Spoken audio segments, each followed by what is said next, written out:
Good afternoon, everyone. Nice to see that they've gotten back to being sufficiently cold in here. For yesterday, it was a little warm. Matt, you want to kick us off? Oh, you got nothing?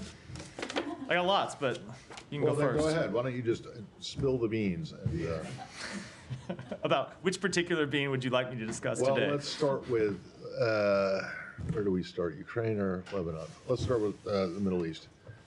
What's the latest with the discussions over Lebanon ceasefire? So you might have seen that the President's Special Envoy, Amos Hochstein, was in Beirut today, meeting with the Speaker of the Lebanese Parliament. He gave a press statement after that where he made clear that we have made significant progress and that an agreement is within reach, but it's going to take decisions by both parties, by both Israel and Lebanon, to actually get an agreement, and that's what we're going to continue to push for. Okay, well, so, I mean, where does this leave us right now? It leaves us that we're going to continue to talk to the parties to try to get an agreement. There are a number of issues. He is? The United States, yeah.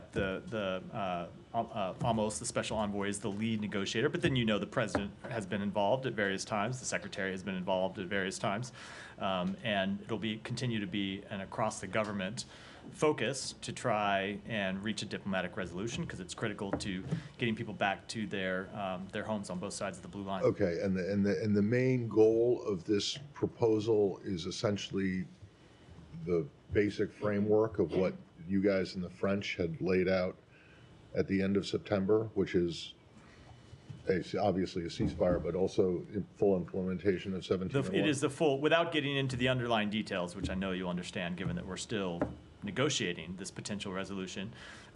We want to see the full implementation of UN Security Council Resolution 1701, so both Israelis and Lebanese civilians can return to their homes. What I'm getting at is that this proposal, or what he was over there discussing with the Lebanese and is apparently going to Israel to discuss with the Israelis, is essentially the same as what you had on the table before.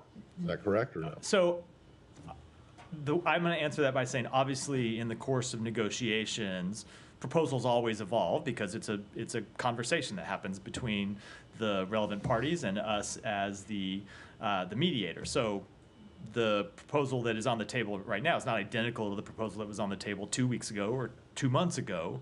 But the overall framework that we're trying to reach is, yes, full implementation of UN Security Council Resolution 1701. All right, thanks. Mary. This might be a bizarre question, but do you know why he's... I'd be surprised. I'd be surprised by that. Do you know why he is more optimistic than before? The reason I ask this is, like, we've been here many, many times with Gaza ceasefire. What is the concrete progress that you guys have made that you think you're on the cusp of it this time? So I'm not going to speak to the underlying details, which I'd have to tell you where the assessment comes from.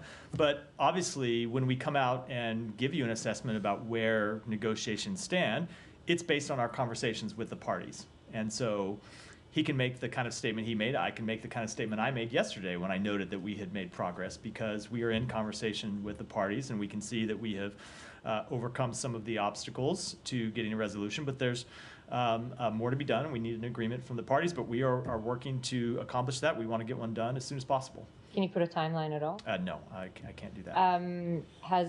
It is our understanding that the United States has agreed to the Israeli condition that when it's struck by Hezbollah from across the border in Lebanon, that it reserves the right to go in and attack those targets. Is that correct? I'm not going to speak to any underlying details of the agreement, which is not to either confirm or not confirm, just to say when it comes to any underlying details of this resolution that we are trying to reach, while we are still in the negotiating stages, I don't think it would be helpful for me to be talking about what the details are publicly. Right.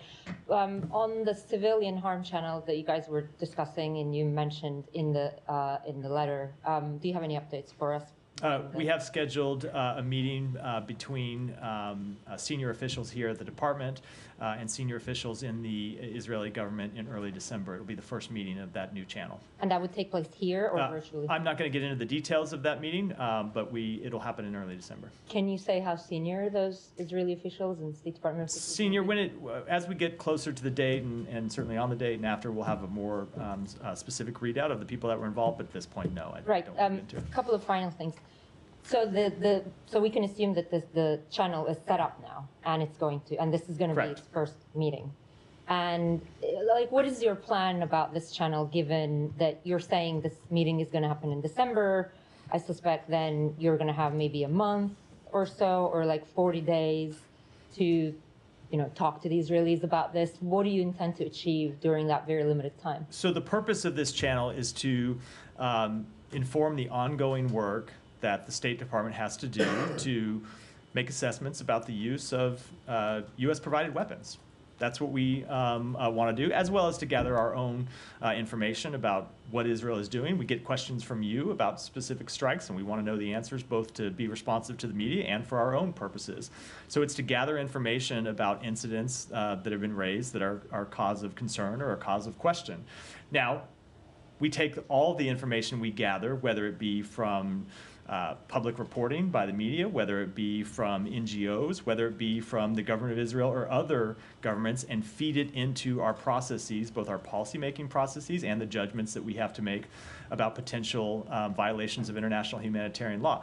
And we will continue to do that. Right. So given that this channel is now set up and you will have a meeting and you intend to use the time to further your ongoing assessments, which have been ongoing for more than a year, can you commit that one of those many assessments will conclude in the end? What do you mean that they will conclude? Do you mean by January 20th? Yes. So let me just step back and say that the assessments that the State Department is required to make are legal requirements, and they're not legal requirements that are attached to any one administration. That burden for the State Department continues through the end of this administration and into the following administration. So we want to get that work done as quickly as possible. But this is not a partisan exercise. It's not a political exercise by this administration. This is the serious work of government that is supposed to go on regardless of who the president is. Final thing, sure, I understand that, but at the moment, you guys are still in charge, and I'm asking this administration, because I've asked this question many, many times. It's been over a year. You have said to us these assessments about Israel's potential IHL violations has been going on. The fact that you have this channel, does that mean your work on that front is going to speed up or not? So our work is already moving as quickly as we can possibly make it move, but they are difficult assessments that we have to make that require both gathering facts and making, in some cases, complicated judgments. And so I have never been able to put a timetable on that work because we have a number of different incidents that we are looking at. But we are committed to working through that process and having an answer as quickly as possible. Can I follow up? Has Yeah. there been any conclusion to the 500 CHURG incidences that you were looking at? So let me just first say that we have never confirmed an exact number. I know that number has been reported. But when it comes to incidents that we have looked at, there have been some incidents, I think I've spoken to this before, there have been some incidents that go through the process that you can pretty quickly take out of the process early on, right? It's a typical fact-finding case when you get presented a potentially concerning incident and you find out that no, there's actually a justification for that incident, or there wasn't the harm that was reported, and you can take those out of the process. Then there are the more difficult ones, and those take time, and those are ongoing. I don't have a conclusion to report out yet. And none of those have been concluded, though. So what my point is, there are some that no, stage. they have not. There are some that have been concluded that were in the earlier stage, but no, with respect to that. And to this new channel that is meeting in December, can you give us a sense of what particular incidents would rise to that channel versus the existing channels? How much overlap are we going to see here? I don't want to speak to it publicly, but there are a number of incidents. You've heard me speak to a number of incidents from this podium. You've heard the secretary speak to them. We have raised some of them in the National Security Memo 20 report that we issued back in April. There are a number of incidents that we have had questions about and we have had concerns about. Without speaking to any one of those, we certainly have a list of incidents to go through in that channel, which is not to say that we haven't sought answers through existing channels. We have, but we set up this new channel because we wanted to formalize a mechanism for getting answers to some of these questions. And then on Gaza, there's reports of just this prevalence of looting of humanitarian aid by gangs in Gaza. There's a report from the Post today that Israeli forces are looking the other way on this or actively facilitating it. What is the U.S. assessment of whether Israel is doing enough to stop this looting in Gaza? So let me just first say, with respect to the looting that's ongoing, first of all, it's abhorrent. And the people who are looting humanitarian assistance for their own ends are taking food and medicine out of the hands of civilians, including children who need it, incredibly desperate people who need access to this food, and anyone who is stealing or diverting humanitarian assistance for their own profit, for their own gain, is quite obviously harming their own people, and they should stop immediately. That's the first thing that I think needs to be made clear when it comes to looting. Second, when it comes to looting, so what we have seen is a breakdown in the security situation inside of Gaza, and there are a lot of reasons for the breakdown in that security situation. And what we are trying to work through is, with the IDF, with COGAT, with the relevant UN agencies, to find solutions to get more security assistance delivered to the people that need it. So one of the things you heard us speak to last week is, at our request, the IDF opened new routes to deliver humanitarian assistance. And we're hopeful that some of those new routes will help divert convoys away from looters. But this has been a problem that's been ongoing for some time. You know, it was a problem several months ago, and we were able to work through a security situation, working through our UN partners. A lot of that work we can't really speak to, given its sensitive security question, but it is a critical goal to make sure humanitarian assistance gets to where it needs to go. Now, that said, ultimately, you are not going to finally solve this problem without an end to the war and the establishment of a new governance and security authority inside Gaza. Because ultimately that is the problem right now, is that there is an absence of a governing authority.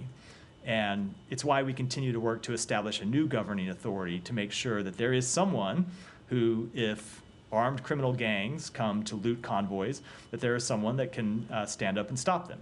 And that is an urgent priority for the United States. At this point, though, is the IDF and COGAT doing enough? So they're working to establish a security, an improved security situation on the ground. But clearly, when you have looting going on, there's a breakdown. And the IDF certainly bears part of the blame for that. The overall breakdown in authority, the end of an actual government, a government we oppose, to be clear, but a government that was providing day-to-day security, and critically, the lack of a replacement with anything else, is ultimately the key culprit for the lack of security on the ground right now, which is why I get back to this point that we have to find an end to the war and the replacement. I don't think anyone believes, or at least no one in our government believes, and most people in the region don't believe, that the IDF ought to be the occupying power inside Gaza, providing security for the delivery of humanitarian assistance. There needs to be Palestinian-led security that is preventing convoys from being looted and preserving law and order. And that's what we're trying to work towards. Yeah. Off the back of Jenny's questioning on the routes, and you saying that the US had asked Israel to open up new routes. What happened over the weekend? This was something that happened near the Kerem Shalom crossing. And in the Washington Post piece that Jenny mentioned, they had said that humanitarian groups had asked Israeli authorities to open up routes that would be safer, that would avoid the criminal gangs. So these routes that they'd asked for, are those the same routes that the US was asking Israel to open up? Are they different routes? So I don't know which route specifically that they are referring to in the story, that the humanitarian groups were referring to in the story. But what we have communicated to the government of Israel, and lots of times we make these requests to the government of Israel on behalf of humanitarian organizations that we work with. Remember that USAID is the largest provider of humanitarian assistance to the Palestinian people. It gets delivered through the UN agencies, who in many events are having their convoys being attacked. So we make these requests for them to open new routes. Whether they are the same specific routes in this instance that the UN agencies are asking for, I can't speak to with that level of detail, but in general, we are in contact with them and in communication with them about how to get new routes open that would alleviate some of the security situation. And I know that you said that obviously there is no preference for the US to be an occupying, for the IDF to be an occupying force within Gaza. Is there any position the US takes in terms of like the IDF providing immediate security to trucks a little bit further down the road once they've entered crossings like Kerem Shalom? Because this incident happened near the crossing, and there are reports of the IDF standing by whilst there were Palestinian, as you describe them, gang members with guns, and the IDF are just not doing anything. So this is a question that we have been in intense communication with the government of Israel about, and I don't want to speak to it publicly here. I would note that there have been times when UN agencies have not wanted security to be provided in certain contexts by a belligerent in the conflict, including this conflict, but this underlying question is something that we are actively working on trying to answer. Okay, and on Hamas, on the Hamas leadership, you had mentioned yesterday about how you had mentioned what sounded like extradition of Hamas leaders, that it would be a US preference. Is the US actively pursuing extradition of these Hamas leaders that have reportedly left Doha and are now in Turkey? So when it comes, so I was speaking as a policy matter. Anytime that there is a fugitive from U.S. justice, we want to see them return to the U.S. to face justice. But when it comes to specific extradition requests, as you know, it's our longstanding policy not to comment on those. They're a legal matter for the Department of Justice. Okay, and then these, just the last one, on these sanctions that were announced on the Hamas leaders today, is that related to some of these Hamas leaders that are reportedly now in Turkey?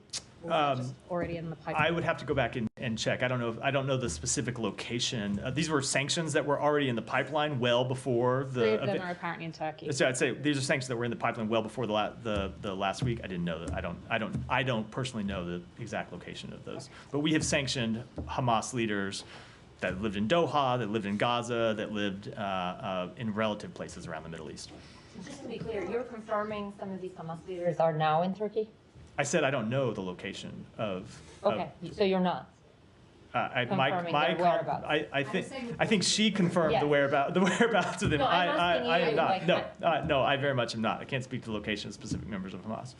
Can you, if it is in fact true that you press countries to return or to extradite people indicted in U.S. courts, what about the woman in the Sbarro bombing in Israel years ago, who's been living free in Jordan now?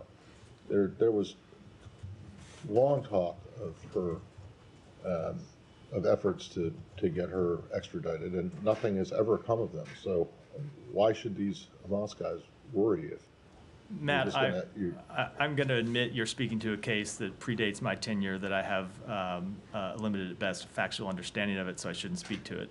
But when it comes to these terrorists who are members and leadership of a group who continue to hold Americans hostage, we do think it's appropriate that they face justice. Just one more Yeah. thing on that, Matt. Secretary has met with the Turkish foreign minister today. Correct. Was there a discussion about this particular issue with the Turkish foreign minister? So he did meet with the Turkish foreign minister, Fidan, in Rio today on the sidelines of the G20. We'll have a readout coming later today. And I don't want to get into too much detail about what, of course, are private diplomatic conversations, but in all of these conversations with countries in the region, he makes clear, number one, that there should be no more business as usual with Hamas, and number two, that any country should use any influence it has with Hamas to secure the release of all the hostages, including the 7 American hostages. Right, but those can be a little bit contradictory, don't you think, to use the, I mean, is there, I guess what I'm trying to ask is there any chance that Turkey might become the new mediator? Is that something the U.S. would want? So the first question is one for Turkey to speak to, but when it comes to using influence with Hamas to secure the release of hostages, we would welcome any country playing that kind of positive role.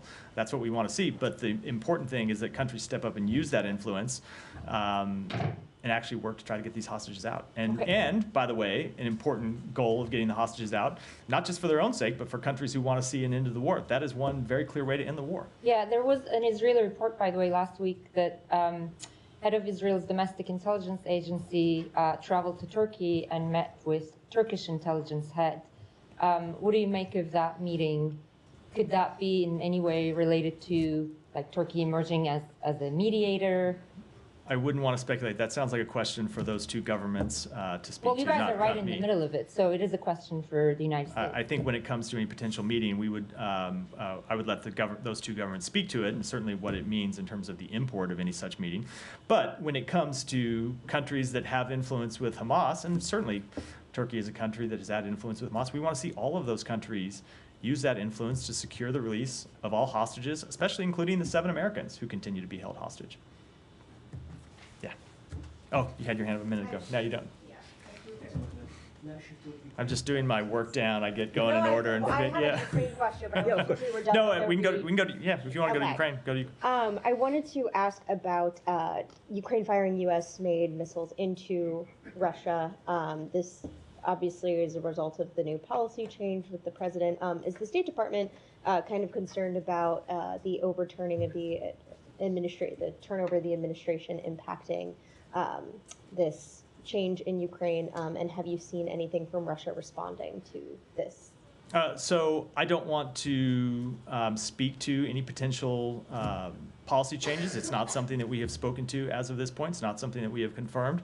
I'm not going to do so from here. And so if I'm not going to speak to any potential changes, I'm certainly not going to comment on any potential outcomes from them. Okay, yeah. Today marks 1,000 days since the full-scale war. I'm assuming you guys gonna have a statement coming, or? You have seen the United Nations, our ambassador to the United Nations Security Council speak to it already today. You have seen our ambassador speak to it today, so yeah, we have spoken to it. Just step back, Matt. Just when we were 3 weeks into this, the president called out, Putin. We called him, war criminal.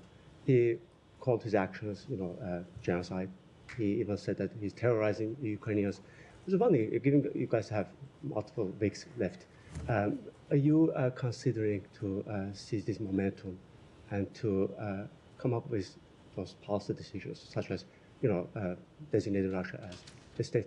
How about such policy decisions as assembling a coalition of 50 countries to support Ukraine and hold Russia accountable? How about policy decisions such as surging billions of dollars in U.S. support to Ukraine that has led them to be able to win the Battle of Kyiv, to push Russians back from territory that they had occupied? How about policy decisions that have led to freezing Russian sovereign assets, and not just the United States freezing Russian sovereign assets, but leading other countries to freeze Russian sovereign assets and use the interest from those assets to directly support Ukraine? So if you look at the long history of policy decisions, Alex, I think our record's pretty clear. But does the administration still believe that Putin is committing a genocide and this is a terror? Happening every single day. And if you look at our record is one of holding Putin accountable and one of holding Russia accountable. And you just have to look at the results on the battlefield and the way that Ukrainians, principally through their own courage and their own dedication, but with the support of the United States and our coalition, have held Russia directly accountable on the battlefield. That is the true testament of our record. Is there any concern on your end that Putin might eventually get away with this? So when you look at whatever happens with the outcome of this war, it has already been a massive strategic failure for Russia. Hundreds of thousands of casualties, economy that has been weakened, a generation that has been mortgaged to support a war of conquest, and that has already seen Russia lose much of the territory that it initially gained. So whatever the ultimate outcome of this war, we continue to believe that Ukraine's future is a future that is rooted in a West as an independent, democratic country, something that Vladimir Putin completely opposes. And Russia's future will continue to be one that is incredibly weakened as a result of Putin's disastrous decision. And I don't think anything that happens is going to change that outcome. Thank you. I'm going to move to South Caucasus, if I may. I have Sure. more. Georgia, it feels like a reaction to the events of past 2-3 days have been remarkably muted. As you know, the current Georgian Dream leadership came up and they cemented their so-called official results. And there was a violent attack last night against the protesters, and there are still protests going on. Where are you at this? And why this comprehensive review is still ongoing, even given the fact that there are multiple. So Alex, let me just quibble a little bit. The comprehensive review is still ongoing, but as you know, because you have reported on it after asking me questions about it, we have already suspended assistance as a result of that review. So it's not like the review is ongoing and nothing has happened. We have already taken policy actions as a part of that review, and we will continue to take other policy actions as appropriate. Go ahead. I'm going to go ahead. Okay. Go ahead. In regards to Mr. Hoxton's visit to Lebanon, Arab reports or Arab countries' reports are saying that the source of his optimism is that he received signals from President-elect Trump that would help him in achieving his mission between Beirut and Jerusalem. What's your say? As I said, and I think it was a response to Humera's question, I'm not going to comment on the underlying diplomatic negotiations, but of course you shouldn't believe everything that is reported. Okay, on Iran. There were 2 reports from IAEA in regards to Iran, say that Tehran has offered not to expand its stock of uranium enriched over 60%, and also Iran has agreed to consider allowing 4 more experienced inspectors to work in Iran after not issuing visas for the previous team. However, they said that this is conditional if the E3 doesn't issue a resolution to censor them. So what's your take on it? And also, how on board is the U.S. with the E3 resolution? So we remain tightly coordinated with our E3 partners in advance of the IAEA Board of Governors meeting, and we strongly support efforts to hold Iran accountable. As the President has made clear, the United States will ensure that Iran never has a nuclear weapon. The Iranian regime continues to amass a growing stockpile of highly enriched uranium for which there is no credible civilian purpose, and they continue to not cooperate fully with the IAEA. So what we're going to do is continue to work with the IAEA Board of Governors members to ensure their full cooperation with the IAEA so that the IAEA can provide the assurances that we need that Iran's nuclear program remains exclusively peaceful. So I'm not going to preview any actions that we might take over the next few days in consultation with our partners, but we will remain tightly coordinated with them. When you just referred to the growing stockpile of enriched uranium, you're talking about this latest IAEA report that came out either yesterday or earlier today, Yeah. which is like significant increase in the amount of 60%. Yes, correct. That's what you're Correct. saying. Yeah, come back.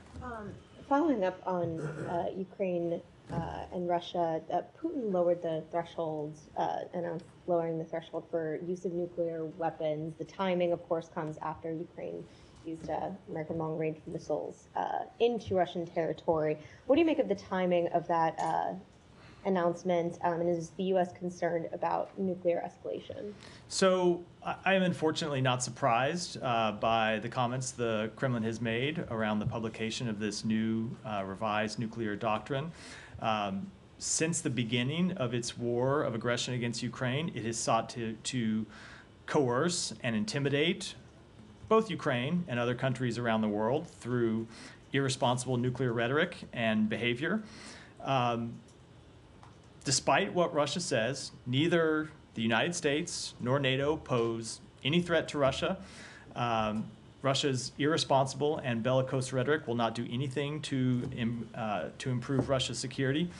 And I would just add that the change in this policy in itself just highlights Russia's hypocrisy. Russia is suggesting here that they would use or could use nuclear weapons against non-nuclear states if they undertake the same kind of aggression that Russia itself is inflicting upon Ukraine and its people. So we have not seen any reason to adjust our own nuclear posture, but we will continue to call on Russia to stop bellicose and irresponsible rhetoric. And then just on a different kind of warfare from Russia, after 2 undersea cables were cut in the Baltic Sea, U.S. allies are warning of hybrid warfare with Russian suspected sabotage with regard to those cables. How concerned is the U.S. about increasing that type of action, and what is the U.S. doing to reassure its European allies? So let me just say, just speaking generally, not with respect to this report, but speaking generally, we are incredibly concerned about hybrid warfare conducted by Russia, both in Europe and around the world, and it's something that we have been in close coordination with our European allies and our other allies and partners around the world, and we have made clear on a number of occasions to Russia that it would be held accountable for. Now, when it comes to this specific incident, we've seen these reports. It is our understanding that a number of the countries in question have announced investigations into the matter, and we'll of course await for the outcome of those investigations before speaking to them specifically. Yeah. Thanks, Matt. Last night, Israel struck central Beirut, killing 2, wounding more than 30. On Thursday, they struck and killed 15 first responders in or near Baalbek. Are these productive actions as you're, quote unquote, almost at a ceasefire? So I'm not going to speak to any specific strike other than to say, of course, we mourn the loss of any civilian life, and we have made clear to Israel that it needs to take every precaution possible to avoid any loss of civilian life. But I will say, this type of action is precisely why we continue to seek a diplomatic resolution to this conflict, because you have seen over the course of the past year, civilians, both in Israel and in Lebanon, be the unfortunate victims of this fight. And we want to see civilians protected, which is why we are working so hard to get a diplomatic resolution that would stop the fighting across the blue line and would allow